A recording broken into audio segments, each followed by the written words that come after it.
नमस्कार दोस्तों, हम लोग आज बात करेंगे झारखंड पॉलिटेक्निक के बारे में। झारखंड पॉलिटेक्निक 2023 का जो फॉर्म निकला हुआ है, इसको अप्लाई करने का यानी फॉर्म भरने का लास्ट डेट 10 अप्रैल है। इसीलिए अभी तक अगर ऐसे स्टूडेंट हैं जो अभी तक फॉर्म को नहीं भरे हैं तो आप 10 अप्रैल से पहले जाके फॉर्म को भर लीजिए, ठीक है। और इसको फॉर्म कौन से स्टूडेंट फॉर्म भर सकते हैं? जो मैट्रिक पास है, यानी 10 क्लास अगर आप पास हैं तो आप फॉर्म को भर सकते हैं। अगर इस साल एग्जाम आप दिए होंगे 2023 में, अगर आप बोर्ड परीक्षा का एग्जाम दिए हैं झारखंड का, तो भी आप फॉर्म अप्लाई कर सकते हैं, ठीक है।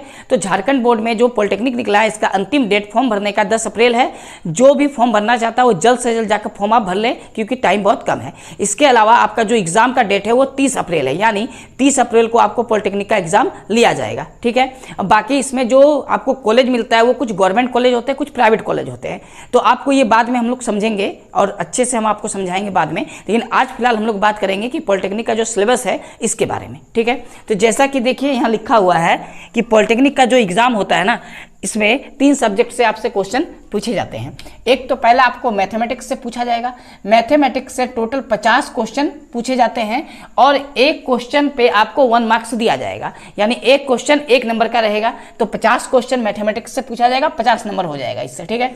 और 50 क्वेश्चन आपका केमिस्ट्री से पूछा जाएगा, यानी 50 मार्क्स का, और 50 क्वेश्चन आपका फिजिक्स से पूछा जाएगा, यानी कुल मिला के 150 नंबर का आपका एग्जाम होने वाला है। 150 नंबर का आपका एग्जाम होगा, 50 केमिस्ट्री से, 50 फिजिक्स से और 50 मैथ से, ठीक है। और इसके लिए आपको 2.5 घंटा का समय दिया जाएगा। 2.5 घंटा का मतलब हो गया 150 मिनट आपको इसके लिए समय दिया जाएगा, और टोटल क्वेश्चन भी 150 ही रहेगा, ठीक है।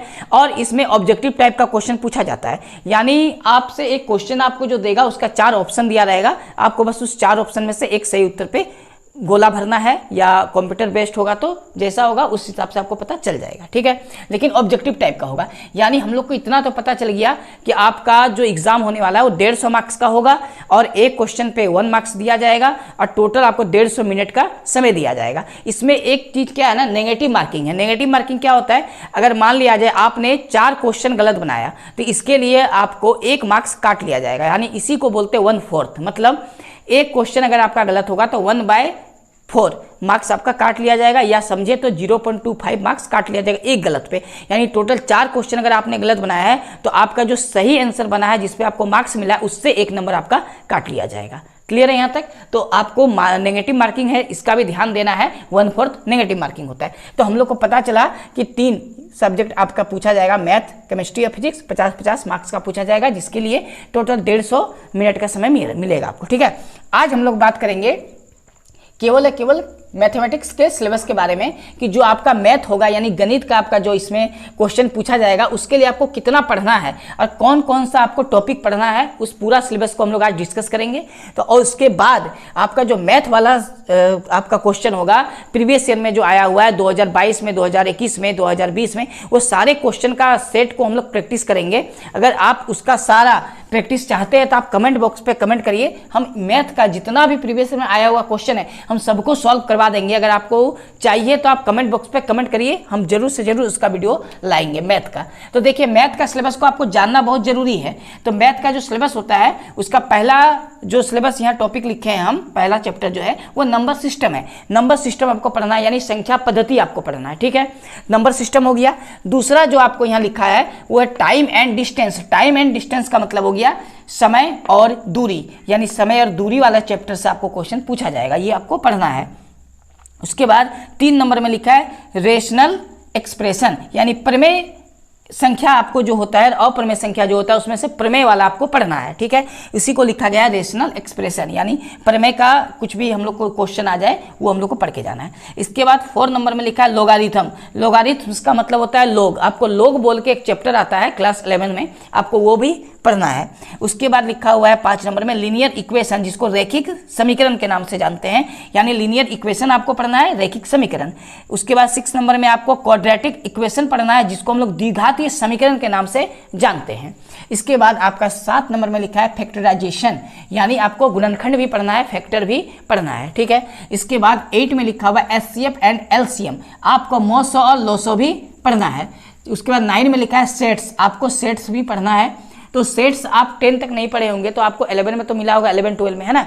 तो जो स्टूडेंट 12 पास कर लिए या 12 में होंगे, इस साल एग्जाम दिए होंगे 12 में, तो वो सारे ये सब चैप्टर जानते होंगे। सेट्स क्या है ना, लॉगरिथम क्या है, उनको पता होगा। लेकिन जो 10 क्लास में है उनको ये कुछ कुछ चैप्टर नया लगेगा।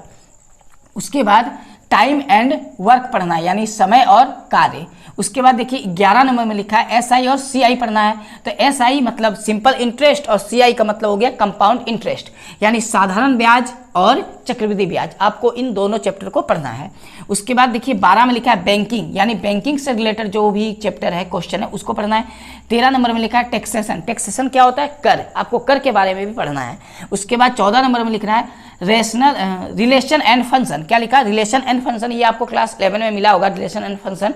तो इस चैप्टर को भी हम लोग को पढ़ के जाना है। उसके बाद 15 नंबर टॉपिक में लिखा है ट्रिग्नोमेट्रिक रेशियो एंड आइडेंटिटीज। तो आपको त्रिकोणमिति का अनुपात भी पढ़ना है और इसका आइडेंटिटीज यानी रेशियो एंड आइडेंटिटीज को पढ़ना है। उसके बाद 16 नंबर में त्रिकोणमेट्रिक फॉर्मूलास। आपको फॉर्मूला भी इसका पूरा अच्छा से पढ़ के जाना है। उसके बाद 17 में लिखा है स्टैटिस्टिक्स, मतलब संख्याकीय भी आपको पढ़ना है। 18 नंबर में लिखा है ज्योमेट्री, यानी ज्योमेट्री भी आपको पढ़ना है।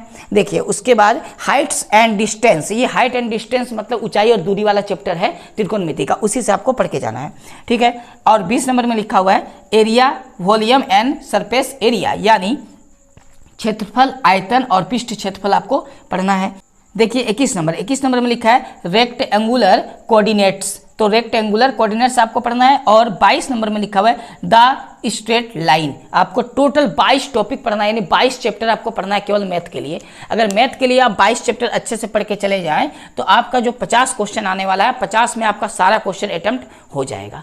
क्लियर है यहाँ तक? अब इसी तरह हम लोग केमिस्ट्री और फिजिक्स वाला भी सिलेबस को देखना है। अगर आपको फिजिक्स और केमिस्ट्री का भी सिलेबस जानना हो तो आप कमेंट बॉक्स पे कमेंट करिएगा, उसका सिलेबस का भी हम यहाँ पर ही पूरा टॉपिक बाय टॉपिक इसका लिख देंगे। ठीक है। तो ये मैथ हम लोग का आप देख लीजिए अच्छे से। ये सिलेबस के अनुसार आप पढ़ाई करेंगे तो आपका क्वेश्चन छूटेगा नहीं, इसके बाहर तो आएगा नहीं सिलेबस के बाहर। तो ये मैथ का पूरा सिलेबस हो गया, जिसमें से टोटल 22 चैप्टर आपको कंप्लीट पढ़ना है। क्लियर है यहाँ तक? अब देखिए क्या करेंगे। अगर आपको मैथ का प्रीवियस ईयर का क्वेश्चन का सॉल्यूशन चाहिए तो हम सारा जो प्रीवियस ईयर यानी 2022 में आपसे जो पूछा गया क्वेश्चन आपका है, तो देखिए क्या होता है, 4 सेट बनता है ABCD। ठीक है। 4 सेट का क्वेश्चन हम सब सॉल्व करके आपको समझा के वीडियो अपलोड कर देंगे। अगर आपको चाहिए तो आप कमेंट बॉक्स पे कमेंट करिएगा। और आपको अगर फॉर्म अभी तक नहीं भरे हैं, जो इंटरेस्टेड है पॉलिटेक्निक का फॉर्म भरने के लिए, वो 10 अप्रैल लास्ट डेट है। बस ये आपको जानकारी बहुत इंपॉर्टेंट था आपके लिए, इसीलिए हम ये जानकारी अभी दे रहे हैं। और एग्जाम का डेट भी आपको दिया हुआ है वेबसाइट पर, 30 अप्रैल को एग्जाम होगा। ठीक है। तो हम लोग इसके बाद कुछ क्वेश्चन को सॉल्व करेंगे। ठीक है। चलिए तो हम लोग क्वेश्चन के साथ मिलते हैं नेक्स्ट वीडियो में। जय हिंद।